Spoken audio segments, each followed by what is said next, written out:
Ada kalanya telinga itu bosan mendengarkan nasihat, muak, jemu, letih. Ada kalanya akal itu tidak lagi bisa diajak untuk berpikir, susah, payah, karena sudah terlalu penuh dengan berbagai macam maklumat, informasi, penderitaan dan kesusahan. Tapi Allah memberikan jalan lain untuk supaya nasihat itu sampai ke dalam hati melalui kisah.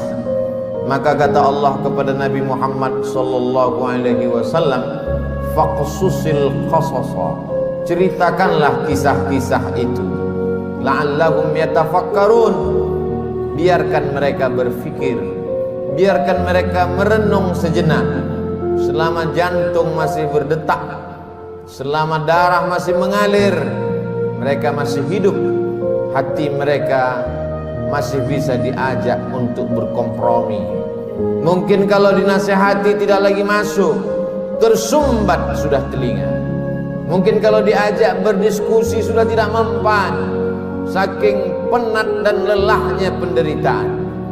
Tapi kisah-kisah masih menyentuh ke dalam hati sanubari manusia, karena nafas masih berhembus, hayat masih berada di kandung badan.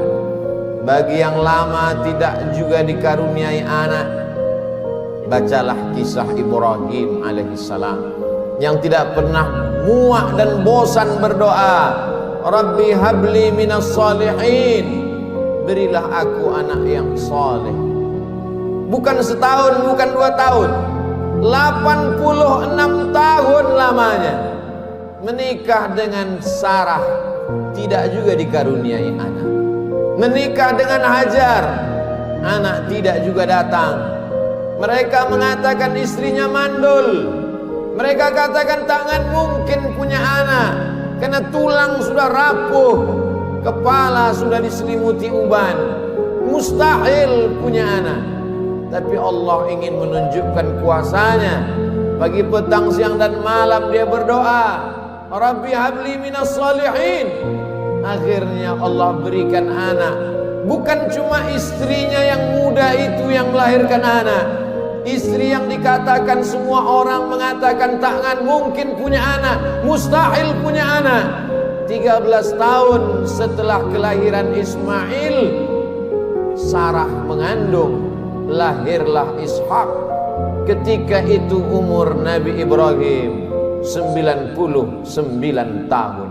Allah ingin menunjukkan kuasanya. Innama amruhu idza arada syai'an ay yaqula lahu kun fayakun. Setan berbisik, mengapa dia yang pacaran, dia yang berzina, sekali berhubungan kelamin langsung punya anak? Mengapa dia yang melakukan hubungan tidak halal, tidak ada akad, tidak ada saksi, tidak ada mahar, tidak ada izin orang tua, mengapa begitu mudah? Memang itulah kerja setan. Alladzi waswisu fi sudurin nas la'atiyannahum min baini aydihim. Aku akan datang dari depan, wa min khalfihim, dari belakang, wa an aymanihim, dari kanan, wa an syama'ilihim, dari kiri. Memang begitulah kerja-kerja setan dari bentuk jin. Syayatinul jinni wal insi. Ada pula setan yang berbentuk manusia, yang kerjanya menghangat-hangatkan hati, memanaskan perasaan, sehingga mendidih bergejolak sampai pada mencaci maki Tuhan. Beristighfarlah, minta ampun kepada Allah. Bacalah kisah-kisah mereka, bagaimana susahnya Nabi Zakaria berdoa kepada Allah, Rabbi habli min ladunka dzurriyyatan thayyibah, berilah aku keturunan yang baik-baik ya Allah. Allah berikan keturunan yang baik. Anak itu bernama Yahya. Seorang perempuan lama tidak punya anak, namanya Hannah. Dia berdoa kepada Allah, Rabbi ya Allah, inni aku nazartu, bernazar, laka ma fi batni muharrara. Kalau aku punya anak, kalau aku bisa mengandung, anakku ini akan kujadikan muharrara khalisan li khidmati Baitul Maqdis. Dia tidak akan menjadi petani, dia tidak kusuruh bercocok tanam, dia tidak akan mencari ikan di tengah laut menjadi nelayan, dia tidak akan menjadi pegawai kerajaan.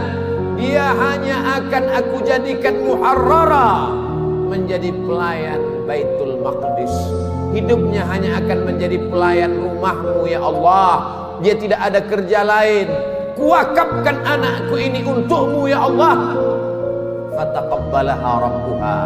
Allah kabulkan doanya biqabulin hasanin wa ambataha nabatan hasana. Anak itu tumbuh dengan pertumbuhan yang baik. Wa inni sammaituha Maryam. Anak itu aku beri nama Maryam. Wa inni u'idzuha bika wa dzurriyyataha.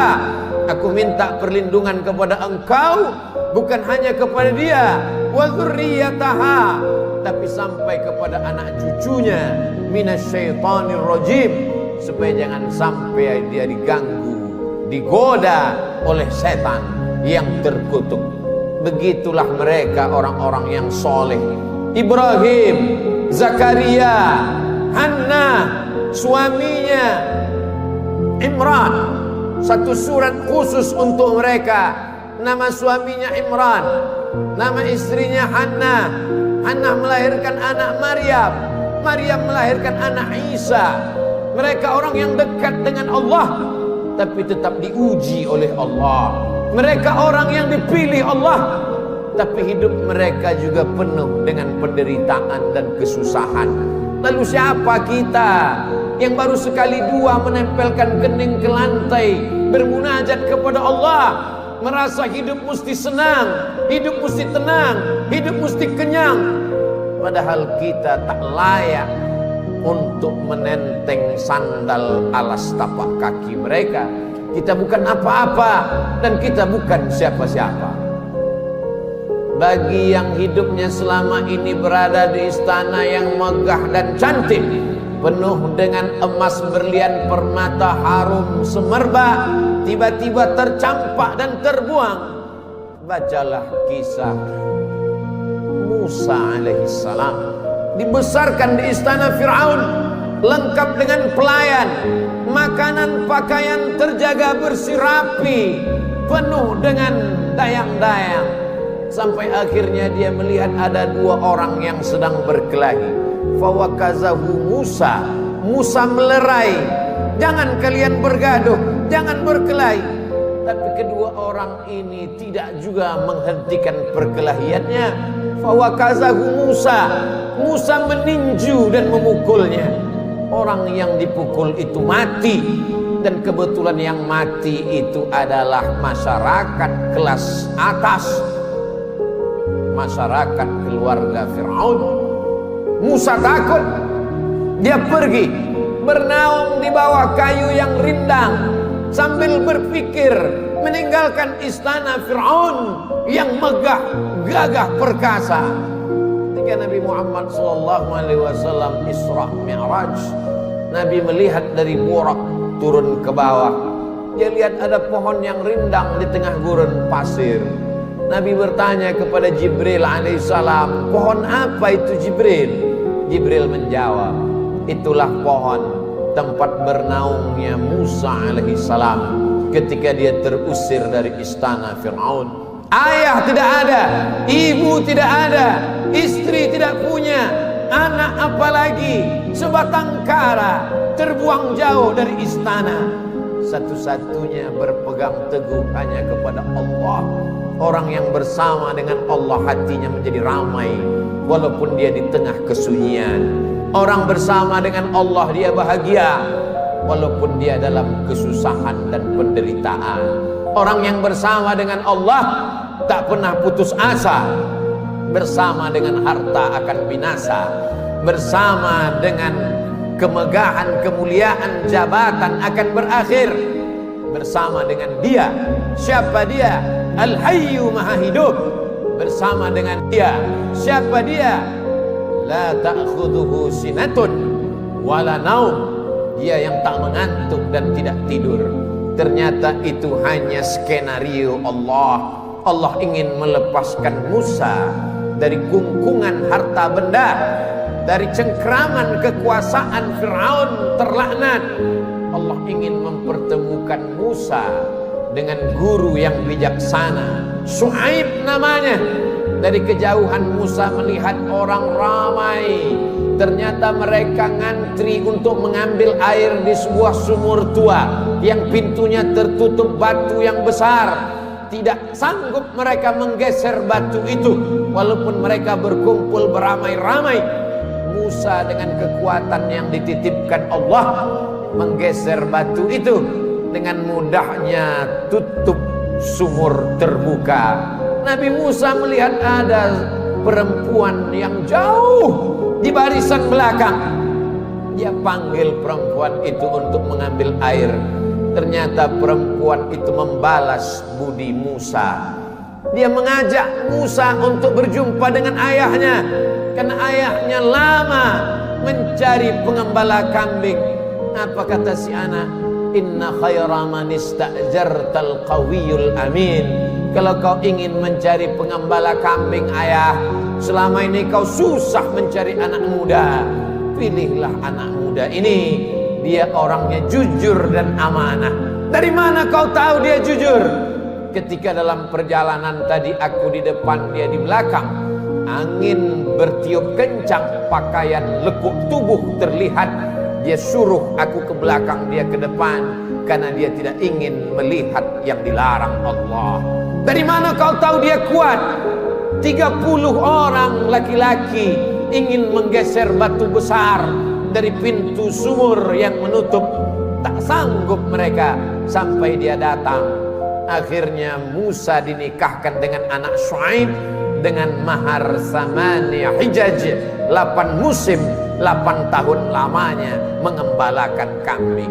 Musa ulul azmi, banyak manusia tapi tak banyak yang dipilih menjadi nabi. Banyak nabi tapi tak banyak yang dipilih menjadi rasul. Banyak rasul tapi tak banyak yang dipilih menjadi ulul azmi. Musa salah satu ulul azmi. Musa yang diajak Allah untuk berbicara. Wa kallamallahu Musa taklima. Tapi sungguh pun begitu, pernah juga dia merasa terasing, kesunyian, kesepian, tercampak, terjatuh dari istana yang megah. Lalu siapa kita? Kita sedang diajak Allah untuk membanding-bandingkan diri dengan orang-orang yang soleh, yang hebat itu. Engkau yang ditugaskan untuk menjadi guru agama, menjadi juru dakwah di tempat yang jauh, di tengah hutan belantara, melewati air gelombang pasang, melewati sungai, melewati batu karang yang tajam, sampai di tempat tujuan tidak disambut dengan tala'al badru alaina. Kau tak disambut dengan marhaban, kau tak disambut dengan permadani merah, kau tak disambut dengan sukacita. Dicaci maki, diejek. Akhirnya hati merasa marah, panas, meninggalkan dakwah, masuk ke dalam perahu. Perahu terombang-ambing di tengah lautan. Nampaknya barang-barang mesti dicampakkan. Satu persatu barang-barang dibuang ke laut. Namun perahu tetap juga penuh akan tenggelam. Mau tidak mau, suka tidak suka, penumpang mesti diundi. Dan undian itu jatuh ke tanganmu 3 kali. Kalau sudah 3 kali tak ada pilihan, kau mesti dicampakkan ke tengah laut. Mulut ikan nun sudah siap menganga menelan, berada dalam 3 kegelapan. Gelap malam, gelap lautan, gelap perut ikan. Ada kalanya kita merasakan kegelapan, hutang keliling pinggang, satu pun tak ada yang suka. Kawan menjadi lawan, keluarga menjadi musuh. Apa yang dapat kau ucapkan? Itu yang dirasakan oleh Nabi Yunus alaihi salam. Dia hanya berucap dengan mulutnya, la ilaha illa anta subhanaka inni kuntu minaz zalimin. La ilaha illa anta, tiada Tuhan selain engkau. Subhanaka, maha suci engkau, aku yang kotor, aku yang hitam, aku yang kelam, aku yang bergelimang dosa. Inni kuntu minaz zalimin, aku sudah zalim, aku sudah aniaya, aku sudah buat dosa. Apa yang dilakukan Allah? Ikan itu memuntahkan isi perutnya. Lalu kemudian Nabi Yunus terdampar di tepi pantai. Ditumbuhkan Allah yaktin, labu. Dia makan labu. Hari ini ahli medis, para pakar gizi menganjurkan orang yang sakit untuk memakan buah labu, makanan yang baik untuk penyembuh orang yang dalam keadaan sakit. Ternyata Allah tahu apa yang ada dalam hatimu. Siapakah engkau bila dibandingkan dengan Nabi yang dipilih Allah? Ada kalanya engkau terjatuh, masuk ke dalam lautan. Lautanmu bukan lautan Nabi Yunus, perut ikanmu bukan perut ikan Nabi Yunus, gelapmu bukan gelap Nabi Yunus. Tapi kesulitan-kesulitan hidup yang datang silih berganti, tak ada yang dapat kau lakukan kecuali berkata, La ilaha illa anta subhanaka inni kuntu minaz zalimin. Ada orang-orang yang mengajak engkau untuk berargumentasi, untuk berlaga, tapi bukan dengan otot. Mereka mengajak engkau berkelahi, berdebat dengan otak. Otakmu cerdas, IQ-mu hebat, IP-mu tinggi, sarjana, S1, S2 dan S3. Kau akan menang melawan mereka. Mereka bertanya, "A'anta fa'alta hadza bi alihatina?" Kaukah yang sudah menghancurkan berhala-berhala kami? Kaukah yang sudah meluluh lantakkan sembahan-sembahan kami? Dengan ringan dia menjawab, "Bal fa'alahu kabiruhum hadza." Bukan aku yang menghancurkannya. Yang menghancurkan berhala ini, patung-patung ini adalah patung yang paling besar. Lihat dari lehernya ada kampak. Dialah yang sudah menghancurkan. Ternyata orang-orang yang hebat berargumentasi itu, ketika dia kalah, dia tidak pakai otaknya, tapi yang dia pakai ototnya, yang dia pakai tenaganya, yang dia pakai kekuasaannya, yang dia pakai jabatannya. Kumpulkan semua kayu-kayu, bakar. Mereka membakar Nabi Ibrahim karena kalah berdebat dengan otak. Mereka pakai otot, jabatan, kekuasaan, tenaganya mereka pakai. Bakar, harriquhu, bakar dia. Tidak ada tempat berserah diri kecuali Allah. Nabi Ibrahim hanya meminta, bermohon kepada Allah. Apa yang dikatakan Allah, apa yang dikirimkan Allah. Allah tidak kirim tayran ababil. Allah hanya berkata, Ya nar, wahai api, kuni bardan, sejuklah, wasalaman, selamatlah ala Ibrahim. Api itu redup, api itu yang selama ini membakar, menghanguskan, meluluh lantakkan, membinasakan.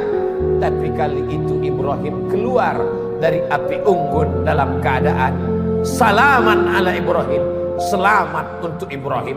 Ibrahim kita ucapkan bukan sekedar pemanis bibir di ujung lidah. Ibrahim kita sebut kama sallaita ala Ibrahim wa ala ali Ibrahim, kama barakta ala Ibrahim wa ala ali Ibrahim. Kalau anakmu mati, ternakmu mati, kebunmu kering kerontang, segala penghasilanmu hilang, tak cukup sampai di situ, penyakit pun datang, orang-orang menjauh. Bacalah kisah